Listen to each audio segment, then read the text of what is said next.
அண்ணா, அதாவது நம்முடைய மத்திய உயர்கல்வித்துறை அமைச்சர் திரு தர்மேந்திர பிரதான் அவர்கள் இன்னைக்கு ராஜ்யசபால கிட்டத்தட்ட 1 மணி நேரம் 40 நிமிஷம் பேசியிருக்காங்க. நம்ம எல்லாரும் பார்த்தோம்.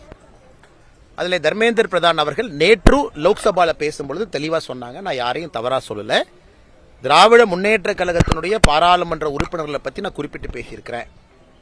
ஆனா என்னுடைய சகோதரி கனிமொழி அவர்களுக்கு ஒருவேளை மனதில் ஏதாச்சும் சங்கடத்தை ஏற்படுத்தியிருந்தா நான் மன்னிப்பு கேட்கிறேன். அது தர்மேந்திர பிரதான் ஐயா அவருடைய பெருந்தன்மையை காட்டுது.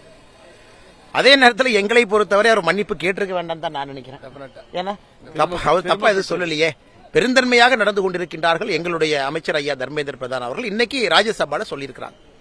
ஏன்னா அக்கா மதிப்புக்குரிய பாராளுமன்ற உறுப்பினர் அன்பு அக்கா கனிமொழி அக்காவுடைய 2 செய்தியை நேற்று நாங்கள் காமிச்சோம். அவங்களுடைய ட்விட்டர் பக்கத்தில் என்ன போட்டிருக்காங்கன்னா, தமிழக மக்களை நீங்க இன்சல்ட் பண்ணிட்டீங்க. இது ட்விட்டர் பக்கத்தில். அவங்க ஸ்பீக்கருக்கு எழுதின கடிதத்தை பார்த்தீங்கன்னா, நீங்க தமிழ்நாட்டினுடைய எம்பிக்களை இன்சல்ட் பண்ணிட்டீங்க. இதென்ன புது கதையா இருக்குது? தமிழ்நாட்டினுடைய எம்பிக்களை பற்றி தவறாக யாராச்சும் பேசுறாங்க அல்லது சரியாக பேசுறாங்கன்னா அது எப்படி தமிழக மக்களின் மீது அடையாளமாக மாறும்? அப்ப நம்ம தமிழகத்தினுடைய மாண்புமிகு துணை முதல்வர் ஐயா உதயநிதி ஸ்டாலின் அவர்கள் பிரதமரை பத்தி தப்பா பேசுறார். மேடைக்கு மேடை பிரதமரை பத்தி தமிழகத்தினுடைய முதலமைச்சர் ஐயா ஸ்டாலின் அவங்க தப்பா பேசுறாங்க. அப்ப இந்திய மக்களை பத்தி தப்பா பேசுறாங்கன்னு எடுத்துக்கலாமா? ஏன்னா இந்திய மக்கள்லாம் ஓட்டு போட்டு தான் மோடி ஐயாவை தேர்ந்தெடுத்தாங்கன்னு. அதனால் இது என்னை பொறுத்தவரை தமிழகத்தினுடைய எம்பிக்கள், குறிப்பாக திராவிட முன்னேற்ற கழகத்தினுடைய எம்பிக்கள் எதுவுமே தெரியாம எதுவுமே கிடைக்காம பாராளுமன்றத்தில் தர்மேந்திர பிரதான் ஐயா உண்மையா பேசுறாங்க அப்படிங்கறக்காக அதை திருச்சி பேசுறாங்க. இன்னைக்கு இப்ப ராஜ்யசபால லோக்சபால அம்மா நிர்மலா சீதாராமன் அவர்கள் நிதித்துறை அமைச்சர் இப்ப பேசினாங்க. அவங்க பேசும்பொழுது எதற்காக தமிழக எம்பிக்கள் வெளிநடப்பு செய்யணும்? அவங்க என்ன சொன்னாங்க? தமிழகத்துல கல்வியினுடைய தரம் குறைஞ்சிருக்கு, அது அதிகாரப்பூர்வமாக டேட்டா சொல்லுது. அதை எடுத்து சொல்லும் பொழுது எம்பிக்கள் எல்லாம் கோஷம் போட்டு வெளியே போறாங்க. சோ பாராளுமன்றத்தில் திராவிட முன்னேற்ற கழகத்தினுடைய எம்பிக்கள் உண்மையை கேட்பதற்கு தயாரா இல்ல. யாராச்சும் பிஜேபியை சார்ந்தவர்கள் அமைச்சர்கள் உண்மையை சொன்னா உடனே அவங்க வெளிநடப்பு பண்றது வழக்கமா வச்சிருக்கிறாங்க. இரண்டாவது, இன்னைக்கு பிரதான் ஐயா மிக தெளிவாக சொல்லியிருக்கிறாங்க, அவையை நான் தவறாக வழிநடத்தவில்லை. எதற்காக தமிழகத்தினுடைய அரசு, தமிழகத்தினுடைய தலைமைச் செயலாளர் அவர்கள் புதிய கல்விக் கொள்கையில PM ஸ்ரீ பள்ளிக்கூடத்தில் நாங்க இணையறன்னு சொன்னாங்க அப்படிங்கிற கடிதத்தை இன்னைக்கு வெளியிட்டு இருக்கிறாங்க. ஏற்கனவே நம்ம வெளியிட்டு இருந்தோம்.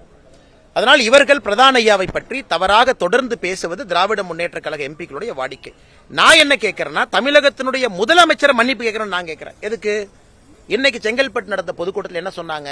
மத்திய அரசு ஹிந்தியும் சமஸ்கிருதத்தை திணிக்கிறாங்க. எதுங்க ஹிந்தி சமஸ்கிருதத்தை யார் திணிக்கிறாங்க? அதனால இன்னைக்கு முதலமைச்சர் அவர்கள் 10 போய் பேசினாங்க. ஒரே மேடையில 2 நிமிஷத்துல 10 போய் பேச முடியுமாண்ணே? 2 நிமிஷத்துல 10 போய் அதை எல்லாத்தையுமே இன்னைக்கு நாங்க தொகுத்து எங்களுடைய ட்விட்டர் பக்கத்துல போட்டிருக்கோம். 10 போய் 2 நிமிஷத்துல. அந்த 10 பொய்யை பேசினதுக்காக அரசியலமைப்பு சட்டத்தின்படி முதலமைச்சராக இருக்கக்கூடிய ஐயா ஸ்டாலின் அவர்கள் தமிழக மக்கள்கிட்ட மன்னிப்பு கேட்கணுமோ தவிர உண்மையை பேசின பிரதான் ஐயா அதுக்கு மன்னிப்பு கேட்கணும்?